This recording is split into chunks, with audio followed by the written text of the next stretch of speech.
Poni alus Bu. Nya. Bu, hapunten badre ngaganggu waktosna. Sim kuring sareng rerencengan di papancengan tugasku guru bahasa Sunda. Eta dipiwaran ngawawancara salah sahiji guru mata pelajaran bahasa. Atikan sareng seni budaya, kumargi ibu guru di bidang seni budaya. Sim kuring sareng rerencengan bade ngawawancara ibu.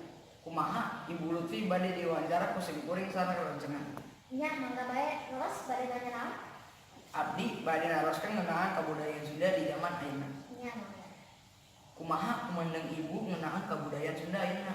Upami ditingali budaya Sunda zaman ayeuna teh kita sedihkeun. Naon sababna? Nya eta zaman ayeuna mah teu budak ngora teu kolot tempos jarang memikeun budaya sorangan eta budaya Sunda.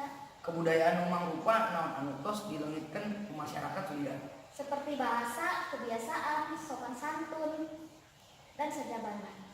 Faktor naon? Wae anu nyababkeun masyarakat Sunda teu apal atanapi henteu mika cinta kana budaya sorangan. Faktor menyebabkeun nyaeta ayeuna budaya asing tarang ngalestarikeun budaya jarang ditampilkeun di acara-acara adat, jarang komunikasi sareng sajabana. Kumaha carana supaya masyarakat Sunda teh mika cinta kana budayana sorangan? Kudu dimumuleui ti ayeuna keneng eta budaya supaya eta budaya teu leungit.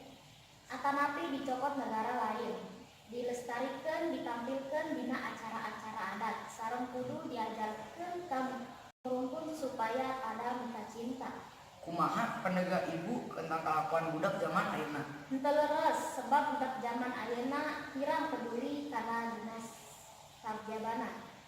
Faktor naon wae anu ngaruh kana tingkah laku budak zaman ayeuna?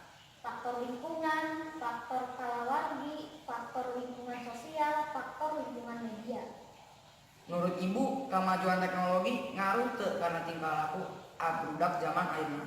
100% ngaruh. Naon sababna Bu? Kusabab dengan akhlak. Hah? Hal naon wae anu nunjukkeun gorengna kalakuan budak ayeuna? Kalakuan anu henteu luyu jeung sopan santun jeung tata krama. Gorengna kalakuan budak ayeuna indikasikeun nyawa tos deket. Jelas leres. Tiasa dicontohkeun Bu. Tingali wae lalaki sareng awewe teh geus tibalik. Awewe ayeuna nganggo pakaian lalaki kudu deui sabalikna. Naon dampak positif di modernisasi? Teu aya iwal jalmi anu ngarti kana agama. Panginten kumaha cara bergaul anu luyu sareng ajaran agama Islam? Kedah tiasa ngadeulkeun mana nu bener jeung mana nu teu bener. Oh, kitunya Bu. Muhun sawaresna kitu. Mung sakitu nya Bu. Hatur nuhun kanggo waktos nu ngapunten pilih aya kalepatan. Muhun salamsulna. Pun diasis Bu.